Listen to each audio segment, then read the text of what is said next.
નમસ્તે, ગુજરાત સરકારની 104 હેલ્થ હેલ્પલાઇનમાં હું આપની શું સહાયતા કરી શકું?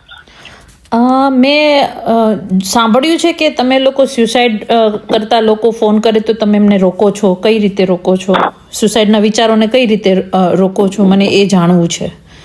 હા મેમ, બિલકુલ ચિંતા ના કરશો. હું તમને માહિતી જણાવી આપું છું.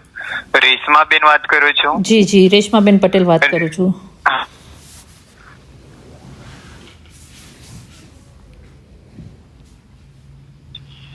હેલો. હા હા, રેશમાબેન, આપનું પૂરું નામ જણાવી આપશો મને? રેશમાબેન પટેલ. પટેલ એટલે તમારા હસબન્ડનું શું નામ છે? રેશમાબેન વી પટેલ લખી નાખો ને. વી પટેલ છે.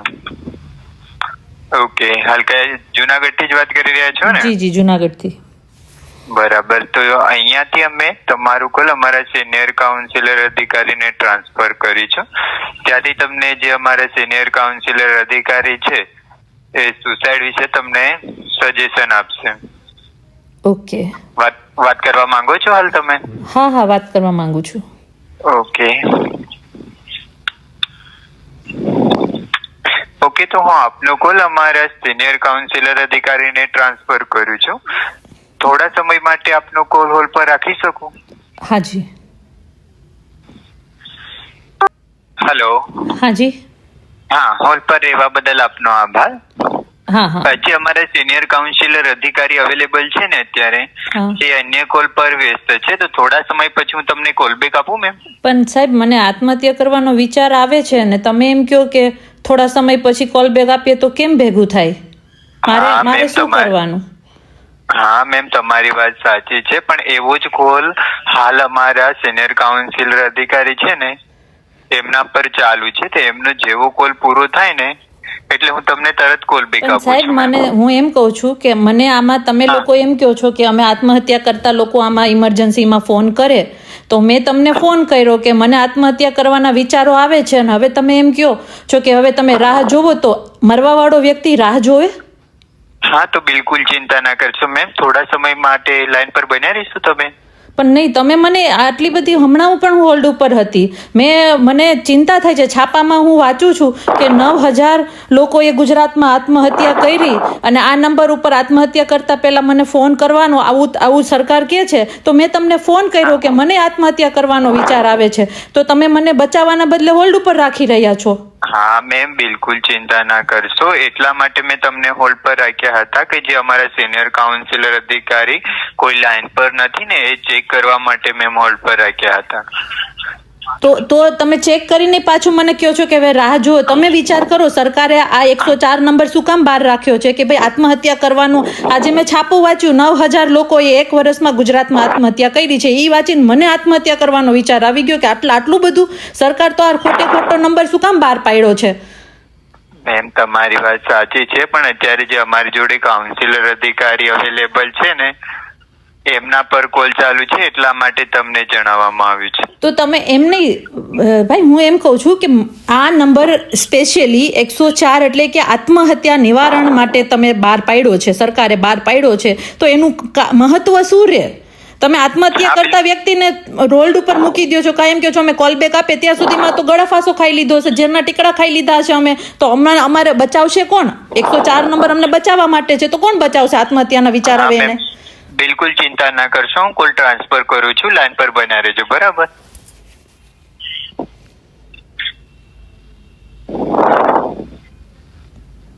હાલો. હા મેમ, લાઈન પર બન્યા રહ્યો, હું કોલ ટ્રાન્સફર કરી રહ્યો છું. હા.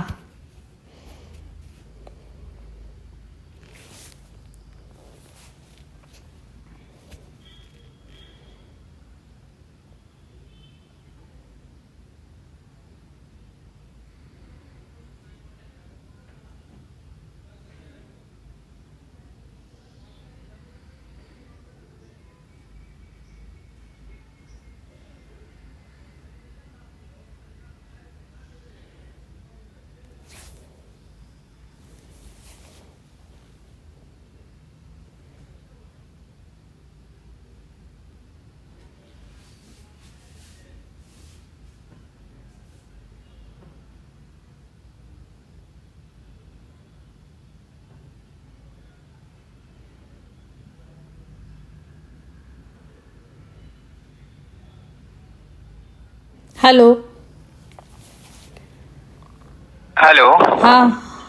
હા, હું આપનો કોલ અમારા સિનિયર કાઉન્સિલર મેમ સરને આજ ટ્રાન્સફર કરું છું. લાઈન પર બન્યા રહ્યો. હું લાઈન ઉપર જ છું, પણ કેટલો સમય લાગશે? હા મેમ, એમનો કોલ હાલ પતવા જ થઈ રહ્યો છે. બીજો કોલ ચાલુ છે ને, એટલે હું ટ્રાન્સફર કરું છું. બરાબર. ઓકે, હું રાહ જોઉં છું. કરો. હા.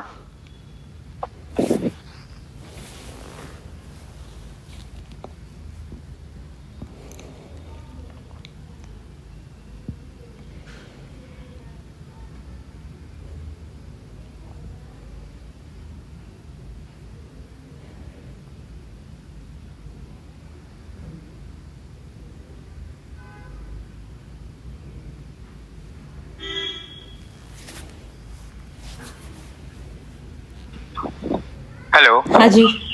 હા મેમ, હું કોલ ટ્રાન્સફર કરી રહ્યો છું. કોલ ડિસ્કનેક્ટ નહીં કરતા. ઓકે. તમે ક્યારના કોલ ટ્રાન્સફર કરો છો? 7 મિનિટ તો થઈ ગઈ, 8 મિનિટ થઈ ગઈ છે.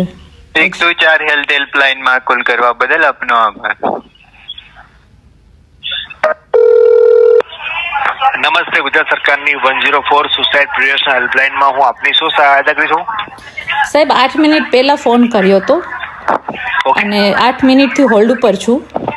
એ જ વિચાર છે કે અહીંયા તમને ફોન શું કામ કરતા હોય કે આત્મહત્યા કરવાનો વિચાર આવતો એટલે ફોન કરતા હોય. તો આટલી બધી વાર સુધી 8 મિનિટ સુધી હોલ્ડ ઉપર રાખે છે, કોલ બેક કરવાની વાત કરે છે, ત્યાં સુધીમાં તો માણસ પોતાનો જીવ દઈ દેશે.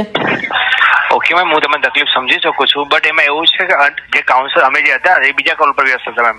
એમનો કોલ ડાયરેક્ટલી ડિસ્કનેક્ટ ના કરી છે મેમ. ઠીક છે. અને અમને તો કોલ બેક કરવાનું કીધું હતું, તો કોલ બેક કરવાનું તમે કયો છો કસ્ટમર કેરમાંથી કે કોલ બેક કરવાનું? તો કોલ બેક આત્મહત્યા કરવા વાળો વ્યક્તિ, સાહેબ તમે તો કાઉન્સલર છો ને, તમે સમજી શકો છો ને કે ક્ષણિક માટે આત્મહત્યા કરવાનો વિચાર આવતો હોય છે. જી મેડમ. તો કેમ સાહેબ આ સિસ્ટમ કેમ છે આવી? એવી સિસ્ટમ છે ને મેડમ, અધિકારી છે ને બીજા કોલ પર વ્યસ્ત હતા. જો કોલ બસ એવો તમને સામે તરત કોલ બેક, પહેલા તમને કોલ આપવામાં આવે છે મેમ. ઠીક છે. એ બદલ હું જી બાત એ બદલ હું માફી ચાહું છું. ઠીક છે. જાણો તકલીફમાં શું છે આપને અત્યારે? મેં સાહેબ છાપું વાંચ્યું, 9,000 લોકોએ ગુજરાતમાં આત્મહત્યા કરી છે.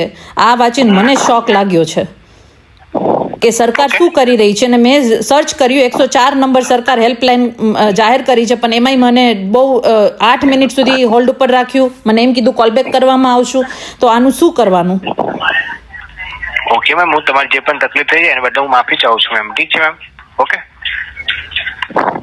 મારી સમસ્યા એ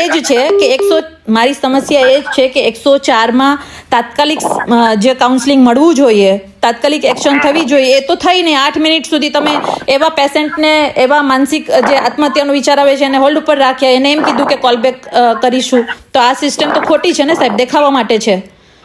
ના મેડમ, એવું નથી મેડમ. આ રેર કેસમાં એવું થાય છે, પણ બધા જે પણ કાઉન્સિલ અધિકારી છે ને, બધા જેટલા બી અમારી પાસે છે ને, બધા જે કાઉન્સિલર અધિકારી બધા વ્યસ્ત હતા મેડમ. એ બધા ઓન કોલ હતા, એવું તો નતું કોઈ ફ્રી હતું મેમ. જેમ કે અત્યારે તમારો કોલ ચાલે છે, ઠીક છે, તમારો અત્યારે કાઉન્સિલિંગ થાય, તમારો કોલ તમે ડિસ્કસ ના કરી શકે ને મેડમ. કોઈ વાંધો નહીં સાહેબ, તમારો સમય હવે મારે નથી વધારે લેવો. તમારો સમય વધારે નથી ખરાબ કરવા માંગતી. કદાચ કોઈક સાચા વ્યક્તિને તમારો કોલની જરૂર હશે. મેં 104માં કોલ કર્યો એ જ જાણવા માટે કે આ સિસ્ટમ સાચી છે, કેટલી સત્ય છે, અને ચોક્કસ આ સિસ્ટમમાં મને જે ખોખલાપણું દેખાણું નહીં, મારી પાસે એનું જે પણ કંઈ રેકોર્ડિંગ છે એ માધ્યમથી હું સરકારને આવેદન કરીશ કે આ સિસ્ટમને સુધારો, આવી રીતે ના હોય. ધન્યવાદ. હેલો. જી બોલો. જી મેડમ, એ બદલ હું માફી ચાહું છું મેમ. એવું તો છે ને, મોસ્ટલી જલ્દી આવું થતું ને, રેર કેસમાં આવું થાય. કોઈ વાંધો નહીં સર, તમારો કોઈ વાંક નથી. અમે તો ગવર્મેન્ટને આમાં ગુનેગાર ગણીએ છીએ અને ગવર્મેન્ટ પાસે આનો જવાબ માંગીશું. ધન્યવાદ. મેમ એવું હોતું નથી મેમ. ઠીક છે. તમે ખાલી તમારે પ્રોબ્લેમ છે એ મને જણાવી દો. નહીં, મારો પ્રોબ્લેમ એ જ જણાવ્યો ને કે સુસાઇડ કરવા વાળા વ્યક્તિ ફોન કરે છે ને 8 મિનિટ સુધી હોલ્ડ ઉપર રહેવું પડે છે ને એમ કહેવામાં આવે છે કે કોલ બેક આપીએ, ત્યાં સુધીમાં તો માણસ ટીકડા ખાઈને, ગળાફાંસો ખાઈને મરી ગયો હોય. સાહેબ, એટલે જ કે લાગણીઓ સાથે જ્યારે આવી સિસ્ટમો કાઢીને રમે છે ને સરકાર, એનો અમને સખત વિરોધ છે.